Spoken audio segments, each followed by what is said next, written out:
మరోసారి ప్రార్థన చేసుకుందాం.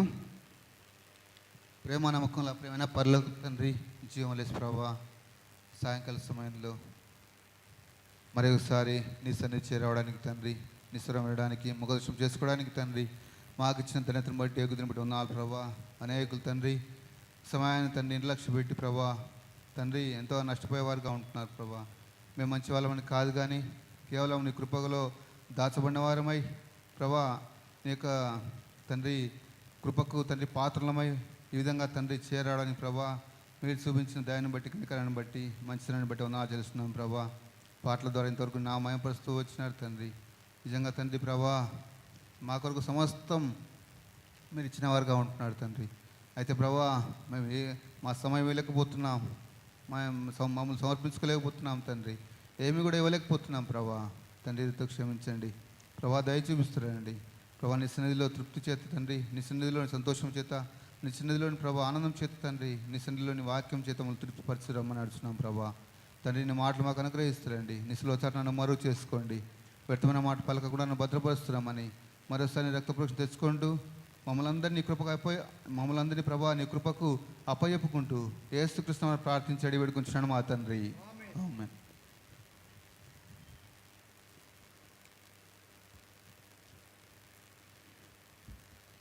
పరిశుద్ధ గ్రంథంలో నుండి లూకా సువార్త 15వ అధ్యాయము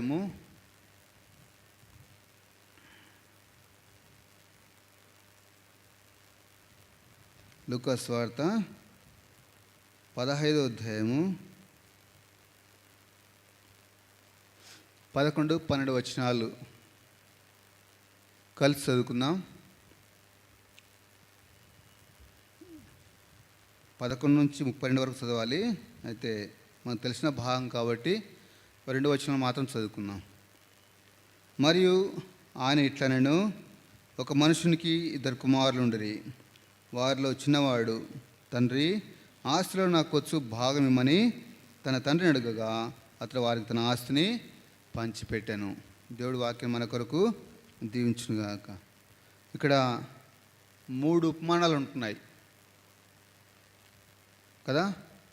తర్వాత 2 రకాల గుంపులు ఉంటున్నారు ఇక్కడ. ఒక గుంపు పరిసయ్యులు శాస్త్రులు, ఇంకో గుంపు సుంకర్లు పాపులు కదా. 15వ అధ్యాయము 1వ వచనంలో రాయబడతా ఉంది కదా. మొదటి 2 వచనాలలో ఎవరెవరు ఉంటున్నారు ఇక్కడ? సుంకర్లు, పాపులు కదా. అనగా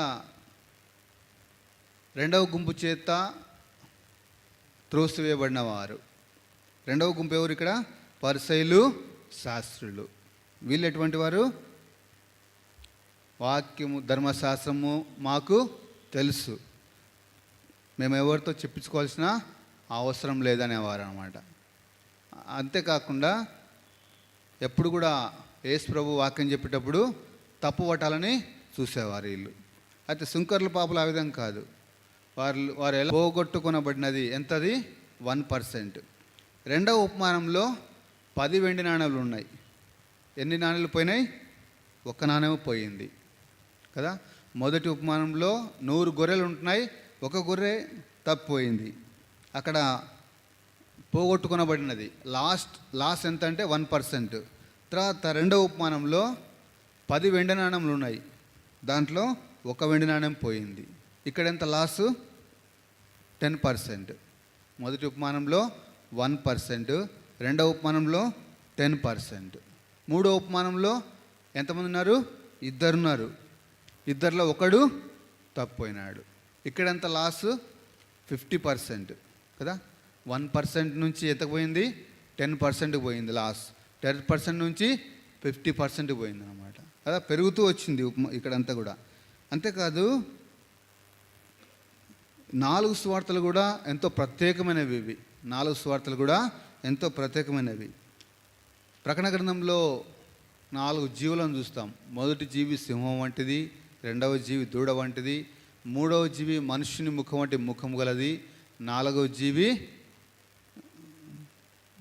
అది ఏది పక్షిరాజు వంటిది అనమాట కదా. ఈ 4 జీవులు అంతేకాకుండా ఎహెజ్కేలు గ్రంథంలో కూడా ఉంటున్నాయి. ఇవి 4 జీవులు ఈ 4 సువార్తలకు గుర్తు అనమాట.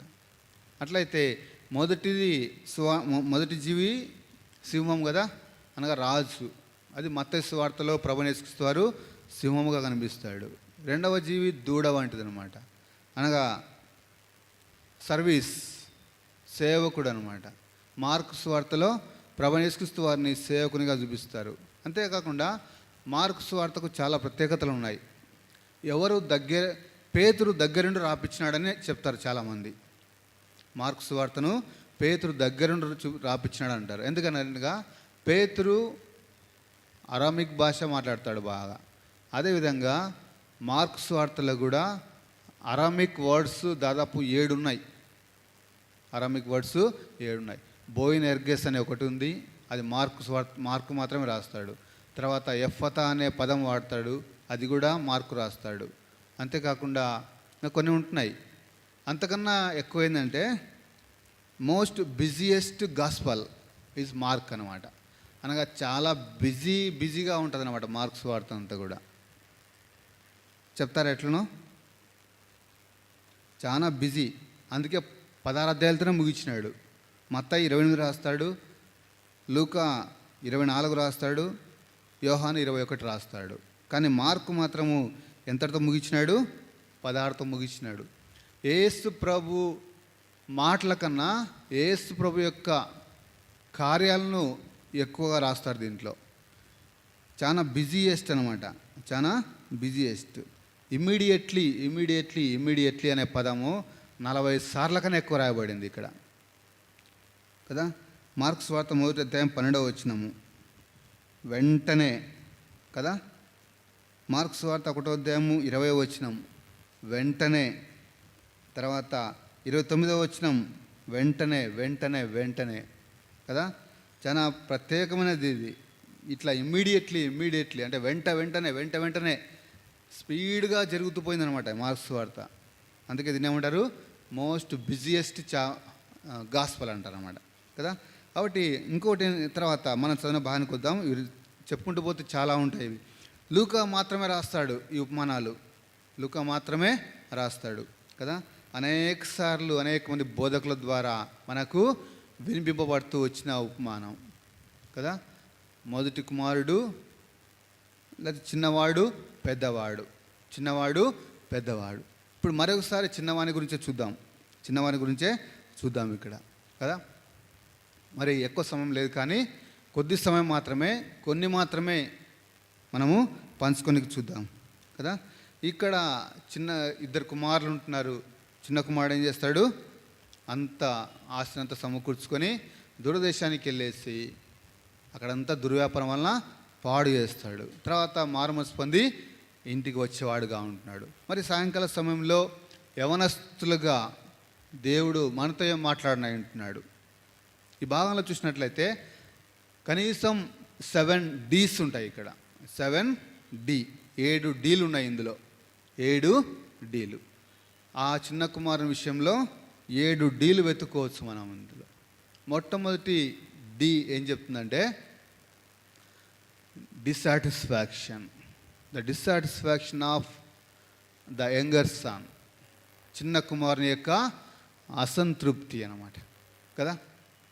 ఏమంటున్నాడు చూడండి, తండ్రి ఆస్తిలో నాకు వచ్చు భాగాన్ని నాకు ఇచ్చేసాయి.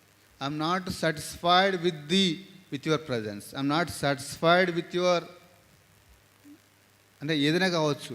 ఎట్లా ఉంటున్నాడు చెప్పండి చిన్న కుమారుడు? ఎందుకు అడుగుతున్నాడంటే ఇక్కడ తన హృదయంలో ఏముంది? డిస్సాటిస్ఫాక్షన్ అన్నమాట. నిజంగా తండ్రి ఇంట్లో డిస్సాటిస్ఫాక్షన్ ఉండబోదు ఎప్పటికి కూడా. తండ్రి ఇంట్లో ఉంటున్నాడు కదా, చూసినాడు తండ్రిని, అరే ఎంతమంది కూలివాళ్ళు నా ఇంట్లో, నా తండ్రి దగ్గర, నాకు కూడా అట్లనే కావాలి కదా. కానీ నాకు అదేం లేదు ఇక్కడ. కొద్దిగా డిస్సాటిస్ఫాక్షన్గా ఫీల్ అయినాడు. దేన్ని చూసి? ఆ ఆస్తిని చూసినాడు. తండ్రిని చూడలేదు. ఒకవేళ తండ్రిని చూసింటే ఫుల్ సాటిస్ఫాక్షన్గా ఉండేవాడు అన్నమాట. ఫుల్గా తృప్తిగా ఉండేవాడు తండ్రి దగ్గర ఉంటే కదా. తర్వాత ఏమంటాడు? నా తండ్రి ఇంట్లో అనేక మంది కూలి వాళ్ళకు ఆహారం సమృద్ధిగా ఉంది, నేనైతే ఇక్కడ ఆకలికి చచ్చిపోతున్నాను కదా. కాబట్టి తండ్రి సన్నిధిలో తృప్తిని వెదకడానికి బదులు, తండ్రి సన్నిధిలో తృప్తిని పొందవలసిన దానికి బదులుగా, తండ్రి సన్నిధిలో తండ్రి ఎదుట ఎంతో తృప్తిగా ఉండవలసింది కదా. ఆయన సన్నిధిలో ఎట్లా ఉన్నాయంట? నీ సన్నిధిలో సంపూర్ణ సంతోషం, ఫుల్ అన్నమాట. అనగా కొంతనే లేదు ఆయన సన్నిధిలో. అయితే ఈ దినాలలో అనేకులు, యవనస్తులే కాదు, అనేక మంది దేవుని సన్నిధిలో తృప్తిని వెదకడానికి బదులుగా ఏం వెతుకుతున్నారు? అసంతృప్తిని వెతుకుతున్నారు అన్నమాట. చిన్న కుమారుడు చేసిన మొట్టమొదటి పని అదే. తండ్రిని చూడవలసిన బదులు తండ్రికి ఉన్న ఆస్తిని చూస్తూ ఉన్నాడు. అరే, నాకు ఈ ఆస్తి నా తరపున ఉంటే బాగుండు, నా పేరిట ఉంటే బాగుండు కదా. అదే విషయాన్ని, అదే సంగతి ఎలీషా దగ్గర ఉన్న గెహాజీకి సంభవించింది కదా. గెహాజీ కూడా అట్లే ఉన్నాడు, డిస్సాటిస్ఫాక్షన్తో ఉంటున్నాడు, డిస్కంటెంట్ ఆఫ్ గాడ్. దేవుని యొక్క సన్నిధిలో ఉండి కూడా నిజంగా ఏలియా నుంచి ఎలీషా ఎంత గొప్ప ఆశీర్వాదం పొందినాడు. ఎలీషా నుంచి గెహాజీ అంతకు రెండంతల ఆశీర్వాదం పొందవలసిన బదులు ఏం చూసినాడు చెప్పండి? ఎలీషాను చూసుకుంటూ ఉండాల్సింది కదా, ఎలీషా ఎదుటనే ఉండాల్సింది. ఎలీషా సన్నిధిలో నిజంగా ఏ మాత్రం కొరత లేదు అసలు. ఎలీషా దగ్గర ఉండడం మాత్రం చిన్న గుడారంలో ఉన్నాడు, కానీ ఎలీషాకు ఏది కూడా తక్కువ లేదు. మరి అటువంటి స్థలంలో ఏం ఎత్తుకున్నాడినా గెహాజీ? అసంతృప్తితో ఉంటున్నాడు. నా యజమానికి మనసు లేదు, నా యజమానికి మనసు లేదు. నేను ఇప్పుడు సంపాదించుకుంటానన్నీ కూడా లేని రోగాన్ని తెచ్చుకున్నాడు అనమాట. ప్రేమైన యవనస్తులారా, ప్రేమైన దేవుని బిడ్డలారా, నిజంగా ఈ దినాల్లో అనేక చోట్ల మొన్న మధ్య ఒక బ్రదర్ కలిశాడు, ఇదే అంటున్నాడు. అనగా తృప్తిని వెదకడానికి బదులుగా అసంతృప్తితో నింపబడుతున్నారు అన్నమాట. అసంతృప్తితో నింపబడుతున్నారు. దేవుడు అంటున్నాడు, నా సన్నిధిలో దేనికి కూడా కొరత లేదనమాట.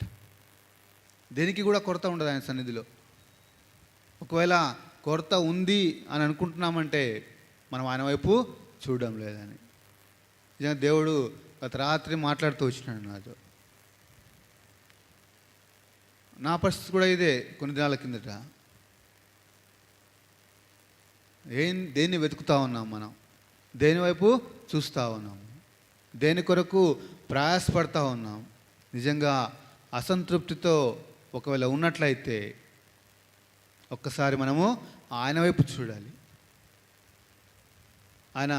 ఆయనతో పాటు శిష్యులు కదా, ఆయన శరీరధారిగా ఉన్నప్పుడు శిష్యులకు ఏమాత్రం కూడా తక్కువ చేయలేదు. అయితే ప్రభువు యేసు క్రీస్తు వారు పరలోకానికి కొనుపోబడిన తర్వాత పేతురు ఏమంటున్నాడు? నేను చేపలు పడతాను. నా ఫ్యామిలీ ఎట్లా, నా భార్య పిల్లలు ఎట్లా, వారి యొక్క బతుకుదెరువు ఎట్లా, వారి భవిష్యత్తు ఎట్లా, ఎంతో అసంతృప్తితో ఉన్నాడు. అయితే ప్రభువు మరొకసారి దర్శించినాడు. చూడు, నా వైపు చూడు, ఒకసారి నా వైపు చూడు. అయితే వెంటనే అవన్నీ కూడా విడిచిపెట్టినాడు. తన జీవితం అంతట్లో కూడా దేవుడు ఎంతో ఉన్నతమైన స్థానానికి తీసుకుపోయినవాడుగా ఉంటున్నాడు. కాబట్టి ఇక్కడ చూసినట్లయితే ఈ కంప్లీట్లీ డిస్సాటిస్ఫాక్షన్తో ఉంటున్నాడు అన్నమాట. అసంతృప్తిని నింపుకుంటా ఉన్నాడు, అసంతృప్తినే వెతుక్కుంటా ఉన్నాడు. ఆయన సన్నిధిలో ఉన్న తృప్తిని అనుభవించడానికి బదులుగా, ఆయన సన్నిధిలో ఉన్న సమృద్ధిని అనుభవించడానికి బదులుగా ఏం చేస్తున్నాడు? అసంతృప్తితో నింపబడిన వాడుగా ఉంటున్నాడు. తిరిగి తండ్రిని గుర్తు చేసుకున్న తర్వాత తిరిగి సంపాదించుకున్న వాడుగా ఉంటున్నాడు. కాబట్టి మొట్టమొదటి డి ఏదంటే డిస్సాటిస్ఫాక్షన్. రెండవ డి చూడండి, ఇక్కడ 13వ వచనంలో ఉంది. కొన్ని దినములైన తర్వాత ఆ చిన్న కుమారుడు సమస్తం కూర్చుకొని దూరదేశమునకు ప్రయాణమైపోయి.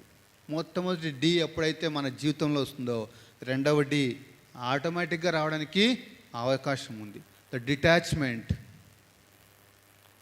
డిస్సాటిస్ఫై ఎప్పుడైతామో వెంటనే ఏం చేస్తాడు సాతానుడు? మన నుంచి దేవుని సన్నిధి నుంచి దూరం చేస్తాడు. సమూయేలు రాసిన మొదటి గ్రంథము 27వ అధ్యాయం అనుకుంటా.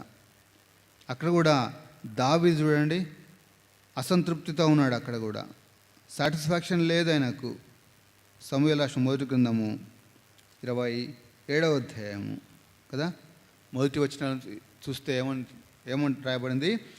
నేను ఇక్కడ నిల్చుట మంచిది కాదు. చూడండి, దేవుని యొక్క ప్రజలను విడిచిపెట్టినాడు, దేవుని యొక్క సన్నిధిని విడిచిపెట్టినాడు, బలులు అర్పింపబడే స్థలాన్ని విడిచిపెట్టి ఏమంటున్నాడు? ఇడా నాకు ఇక్కడ క్షేమము లేదు, ఐఎమ్ ఫుల్లీ డిస్సాటిస్ఫైడ్, నా ఐఎమ్ డిస్కంటెంట్ విత్ గాడ్. దేవుడు లేడనే అసంతృప్తితో ఉన్నాడు అన్నమాట. ఏం చేసినాడు? తర్వాత పోయినాడు, వెళ్ళిపోయినాడు ఇంకా కదా. Detachment from God. ఫిలిష్తీయుల దేశంలోనికి తప్పించుకొని పోతా నేను. విగ్రహాలు ఉండే స్థలము, విగ్రహార్పితమైన స్థలం అది, దేవుని ప్రజలు లేనటువంటి స్థలము, ఉదయం మధ్యాహ్న సాయంకాలం నైవేద్యములు లేని స్థలానికి ఎంత ధైర్యంగా పోతున్నాడు చూడండి. ప్రేమైన దేవుని బిడ్డలారా, ఎవ్వరు కూడా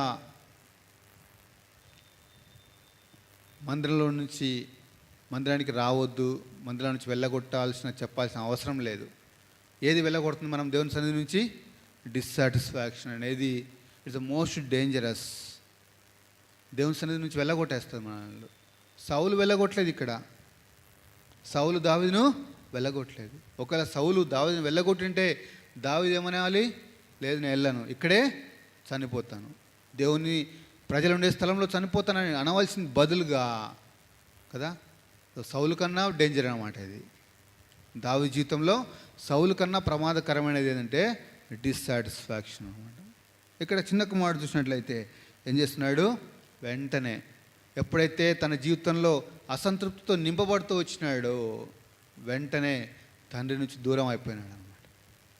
ఎంతమంది చూడండి కదా, కయ్యను కూడా ఏం చేస్తున్నాడు? నీ సన్నిధిలో నుంచి నన్ను వెళ్ళగొట్టి దేశదిమ్మరిగా అయిపోయినాడు. కారణం ఏంటంటే తృప్తి లేని జీవితం తన తమ్ముడు దేవుడు అంగీకరించినాడు అని కోపంని నింపుకుంటూ వచ్చినాడు. దేవుడు హెచ్చరించినా కూడా ఏమాత్రము మార్పు రాలేదు. కాబట్టి ఇక్కడ చూసినట్లయితే కదా, detachment from the house of God, detachment from the presence of God, detachment from the people of God, detachment from the word of God. దేవుని వాక్యం నుంచి దూరంగా పోవాల్సి వస్తుంది, దేవుని సన్నిధి నుంచి దూరంగా పోవాల్సి వస్తుంది, దేవుని యొక్క బిడలను సహవాసం నుంచి దూరంగా పోవాల్సి వస్తుంది, దేవుని యొక్క సన్నిధిలో నుంచి దూరంగా వెళ్ళిపోవాల్సి వస్తుంది. ఎంత భయంకరమైన ఇది కదా. ఒకవేళ దేవుడు కనికరించితే తప్ప మనం తిరిగి రాలేం. కాబట్టి రెండవదిగా చూసినట్లయితే ద డిటాచ్మెంట్ అన్నమాట. మొట్టమొదటిది ఎప్పుడైతే మన హృదయంలోకి వస్తుందో, రెండవది వెంటనే సిద్ధంగా ఉంటుంది. ఇట్ ఈజ్ ఆల్ సీక్వెన్షియల్ అనమాట. అంటే ఒకదాని తర్వాత ఒకటి వస్తూనే ఉంటాయి. కాబట్టి మొట్టమొదటి అసంతృప్తి, రెండవది డిటాచ్మెంట్. ఆయన సన్నిధి నుంచి దూరంగా వెళ్ళిపోనిక సిద్ధపడుతూ వచ్చినాడు, వెళ్ళిపోయినాడు కూడా. మూడవది చూడండి, మూడవ డి ఏంటంటే డిజపియరెన్స్ కదా. డిజపియరెన్స్ 13వ వచనము చివరిలో ఉంది. అచ్చట తన ఆస్తిని దుర్వ్యాపారం వలన పాడు చేశాను కదా. ఏమైనా మిగిలిందా? ఆ సన్నిధిలో నుంచి వెళ్ళిన తర్వాత ఖాళీ చేయబడుతూ వచ్చినాడు కదా. Totally disappeared. What ever he had, ఏదైతే తన తండ్రి నుంచి తీసుకొని పోవడానికి సిద్ధపడి తీసుకొని వెళ్ళినాడో అంతా కూడా డిజపియర్ అయిపోయిందనమాట. ఏం మిగలదు, ఇంకా ఖాళీ చేయబడుతూ వస్తాం మనం. దేవుడు మనకిచ్చిన తలాంతులు, దేవుడు మనకిచ్చిన కృపావరములు, దేవుడు మనకిచ్చిన ఆస్తి, దేవుడు మనకిచ్చిన అంతస్తు, ఇవన్నీ కూడా ఆస్తి అంతస్తు అంటే ఇది భౌతికంగా కాదు, ఆత్మీయంగా అనమాట. న్యాయాధిపతులు ఏలిన దినములలో గొప్ప కరువు కలుగగా నయోమి, ఎలిమెలెక్, మహలోను, కిల్యోను కదా, యూదా బెత్లెహేము నుండి వాళ్ళు మోయాబ్ దేశానికి వెళ్ళిపోతూ వచ్చినారు. whenever they detached, they will lose everything. Whatever they had, completely disappear. అక్కడ రాయబడింది ఇంగ్లీష్ బైబిల్లో, వారు మళ్ళీ తిరిగి రావాలనే ఉద్దేశంతో పోతున్నారని రాయబడింది. నయోమి కుటుంబం అంతా కూడా తిరిగి మరి యూదా బెత్లెహేంకు రావాలని, కొన్ని దినముల నుండి రావాలని వారు ఆ విధంగా జర్నీ చేశారు అనే అర్థం ఇచ్చే విధంగా రాయబడింది. అది కొన్ని దినములు అంటే ఎన్ని సంవత్సరాలు చెప్పండి? దాదాపు 10 సంవత్సరాలు దేవుడు వెయిట్ చేసినాడు. ఇంకా తిరిగి వస్తారేమో. లేదు, మొత్తం కంప్లీట్గా కదా డిజపియర్ అవుతూ వచ్చింది. తనకున్నదంతా కూడా ఇక్కడ చూసినట్లయితే వారి యొక్క సొంత పొలం ఉంటుంది, వారి పేరిట సొంత ఇల్లు ఉంటుంది, అవన్నీ కూడా విడిచిపెట్టి పోయిన వారుగా ఉంటున్నారు. దేవుడు కనికరించిన వాడై వారు తిరిగి వచ్చిన తర్వాత అంతా కూడా సంపాదించుకున్నారు వాళ్ళు. కాబట్టి 3వ డి ఏంటంటే డిజపియరెన్స్ అనమాట. 4వ డి చూడండి. 4వ డి 14వ వచనంలో, అదంతా ఖర్చు చేసిన తర్వాత ఆ దేశమందు గొప్ప కరువు రాగా. 4వ డి డెప్రివేషన్, అనగా లేమి. ఎట్లా ఉంది చెప్పండి? దావీదు అంటాడు కదా, యెహోవా నా కాపరి, నాకు లేమి కలగదు. లేమి లేదనట్లేదు, లేమి అసలు కలగదు కదా. కానీ ఇక్కడే చూడండి ఏమైంది, 4వ డి ఏంది? డెప్రివేషన్ అనమాట. అనగా గొప్ప కరువు వచ్చేసింది, ఇంకా లేదా పావర్టీ అని వచ్చింది అనమాట కదా. కరువు వచ్చేసింది. ఇంకా తనకు ఆహారం కాదు కదా, నీళ్ళు ఇచ్చేవారు కూడా లేరు, అనగా తనను ఆదరించేవారు లేరు, తనను ఓదార్చేవారు లేరు. చూడండి, దేవుని సన్నిధి అనగా తండ్రి ఇంట్లో ఉన్నప్పుడు ఏ రోజు కూడా కొదవలేదు ఆయనకు. కొదవ అనేది ఎరగాడు కదా. ఎట్లా ఉందంట తండ్రి ఇండ్లు? ఎంతమంది అంటే కూలివానరు తండ్రి ఇంట్లో? రాసినారా? 10 మంది 20 మంది అని. అనేక మంది కూలివానరకంట. అది ఒకటి. రెండవదిగా వారికి సమృద్ధి ఉందంట ఆడ. అనేక మంది కూలివానరకు కదా అన్నము సమృద్ధిగా ఉంది. ఒకరికి కాదు. చూడండి, ఒక ఇంట్లో ఒక 2 3 పని మనుషులు ఉన్నారంటేనే అమ్మో ఎంత గొప్ప వాళ్ళో అంటాం కదా. అమెరికా అధ్యక్షునికి దాదాపుగా 600 మంది పనివారు ఉంటారంట. వాళ్ళు బహుశా 600 మంది కాదు, క్షమించండి, 60 మంది దాకా ఉంటారంట. అబ్రహాంకి ఎంతమంది ఉన్నారు? 318 మంది ఇంట్లో పుట్టిన వాళ్ళు అంట. వాళ్ళ పేరెంట్స్ కాదు. ఇంకా ఇక్కడ కూడా అట్లే ఉంచుకోండి, ఎంతోమంది కూలివానరకంట. సమృద్ధిగా ఉంది కదా. అయితే ఇప్పుడు ఏమైంది, నాకు కరువు వచ్చేసింది అనమాట. పందుల దగ్గరికి పోయినాడు కదా, పందులు కూడా మిగిలి ఇచ్చలేదు. అది కూడా ఆయన ఇంటికి వెలుపల, దేవుని సన్నిధికి వెలుపల, దేవుని యొక్క మందిరానికి వెలుపల దొరికేంత కూడా పందులు తిని పోటీ అనమాట. Nothing is better than the food అనమాట. దానికన్నా ఇంకా వేరేది లేదని చెప్పుకోవచ్చు అనమాట. అంత భయంకరం అనమాట. వాటి ప్రేమను ఏమైనా వస్తుందా? ఏ విధంగా ఉంటున్నావు? డిస్సాటిస్ఫాక్షన్తో ఉంటున్నావా? దేవుడు మరొకసారి హెచ్చరిస్తూ ఉన్నాడు, మరొకసారి నీ వైపు చూస్తూ ఉన్నాడు. ఆయన వైపు చూస్తే ఎంతో సమృద్ధి, ఎంతో తృప్తి. ఆయన వైపు చూస్తే ఒకవేళ ఆ విధంగా లేకుండా అసంతృప్తిని వెతుకొని అసంతృప్తితో నింపబడి ఉన్నట్లయితే రెండవది జరగడానికి అవకాశం ఉంది. The detachment from the presence of God, the detachment from the word of God. దీని వాక్యం నుంచి దూరంగా పోవాల్సి వస్తుంది. నిజంగా ఈ దినాల్లో అదే చూస్తూ ఉన్నాం మనం. అన్న వస్త్రములు లేని కరువు కాదు, కానీ దేవుని వాక్యం లేనటువంటి కరువులో ఉంటున్నాం అన్నమాట. మూడవదిగా చూసినట్లయితే డిజపియరెన్స్. అంత కూడా ఖాళీ అయిపోతుంది, మొత్తాన్ని తీసేస్తాడు దేవుడు నీ దగ్గర నుంచి. ఏం చేయలేని పరిస్థితి కదా. సంసోనుకు అదే విధంగా జరిగింది. నేను ఎప్పటి ఎట్లు విడిజిమ్ముతాను కదా. ముందు ఎట్లున్నానో అట్లే కదా. నేను బాగా పాటలు పాడేవాడిని, ఎప్పుడైనా పాడతాను. నేను బాగా వాక్యం చెప్పేవాడిని, ఎప్పటి ఎట్లా నేను విడిజిమ్ముకున్నాను. బాగా సువార్త చేసేవాడిని, ఇప్పుడు కూడా అట్లనే ఉంటుంది. అంత కాదు. యెహోవా తనను ఎడబాసనని తెలియలేదు.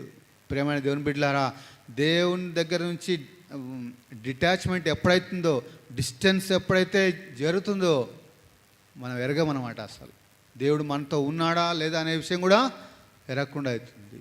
అంత భయంకరమైన పరిస్థితిని ఎదుర్కొంటూ వచ్చినాడు. ఏం చేసినారు? కళ్ళు కూడా వీకేసినారు, ఏమి లేకుండా చేశారనమాట. కంప్లీట్లీ డిజప్పేర్డ్ అనమాట. ఆయనకున్న బలమంతా కూడా డిజప్పేర్ అయిపోయింది. దేవుని యొద్ద నుండి ఆత్మ బలంగా వచ్చేది అనమాట. That will be disappeared. అయితే ఒప్పుకుంటూ వచ్చినాడు. చివరిలో ఏమని ఒప్పుకుంటూ వచ్చినాడు? నిజంగా ప్రభువా, నా పాపం బట్టి నా పాపాన్ని బట్టి నా కళ్ళు పోయినాయి. కళ్ళు వీకేసినారు, చూడరానంతా చూస్తున్నాడు అనమాట. నా పాపాన్ని బట్టి నా కళ్ళు వీకేశారు అని ఎప్పుడైతే ఒప్పుకున్నాడో దేవుడు తిరిగి సమకూర్చిన వాడుగా ఉంటున్నాడు. కాబట్టి డిటాచ్మెంట్ ఎప్పుడైతే జరుగుతుందో డిజపియరెన్స్. 4వదిగా డెప్రివేషన్, కరువు అన్నమాట కదా, ఏమీ లేని పరిస్థితి. కాబట్టి ప్రియమైన యవనస్తుడా, ఈ సాయంకాల సమయంలో ఏ స్థితిలో మనం ఉంటూ వస్తున్నాం, ఎటువంటి పరిస్థితులు మనం ఎదుర్కొంటూ వస్తున్నాం ఈ చివరి దినాల్లో? మనం అనుకుంటా ఉన్నాం, నాకేమీ కొదవలేదు. లవోదికయ సంఘ కాలంలో నేను ధనవంతుడను, ధన సమృద్ధి చేస్తున్నాను, నాకేమి కూడా కొదవలేదు. అయితే నీవు దరిద్రుడవును, దిక్కుమాలిన వాడను, దిగంబరుడవున్నావని నీవు ఎరగడం లేదు. ఎరుగక్క అనేది ఎప్పుడైతుందంటే నిజంగా దేవునికి వెలుపలనే జరుగుతుంది ఇదంతా కూడా. అప్పుడు మనకు ఏం జరుగుతుందో కూడా ఎరగమన్నమాట. సౌలుకు అదేవిధంగా సంభవించింది. స్వప్నముల ద్వారా నేను ఎక్కడ కూడా ఎవరు కూడా ఆయనకు నెమ్మది ఇవ్వట్లేదు. దేవుడు మాట్లాడడం మానేస్తున్నాడు, దేవుడు ముఖం తిప్పుకున్నాడు ఆ విషయంలో. ఒక్కటే మనం ఆయనకు చూపించాల్సింది విధేయత అన్నమాట. మోషతో కూడా అదే అంటున్నాడు నిర్గమకాండం 4వ అధ్యాయంలో కదా. ఏమంటున్నాడు? నేను మాట మాంద్యం నాలుక మందం గలవాడను కదా. God doesn't need eloquence but obedience. దేవుడు మన నుంచి కోరేదంటే అనర్గళంగా మాట్లాడేది ఆయన కోరాడు. సొంపుగా పాటలు పాడేది ఆయన ఇష్టపడేమో, ఒకవేళ ఒక్కటే కోరుతాడు ఆయన, విధేయతను కోరుతాడనమాట. అదే మాట సౌలుతో కూడా అంటాడు, బలు అర్పించడం కంటే మాట వినడము శ్రేష్టము, పొట్టేలకు అర్పించడం కంటే లోబడడం. మోషే విషయంలో కూడా దేవుడు అంతగా బతిమలాడుతూ వచ్చినాడు. దేనికోసం అంటే విధేయత కోసం. నాట్ అన్ ఎలక్వెన్స్ బట్ ఒబీడియన్స్ అన్నమాట. కాబట్టి సాయంకాల సమయంలో ఇవన్నీ కాకుండా ఇంకా ఉన్నాయి ఇంకా 3 డీలు ఉన్నాయి. ప్రభు చిత్తం మరోసారి చూస్తున్నాం అవి. కాబట్టి ఆ విధంగా కాకుండా ఆశీర్వాదానికి కారకులుగా, దేవుని యొక్క రాజ్యానికి వారసులుగా దేవుడు మనల్ని సిద్ధపరచును గాక. దేవుడు కొద్ది వాక్యం మన కొరకు దీవించును గాక. దేవుడు మాత్రం మాయపరచబడును గాక.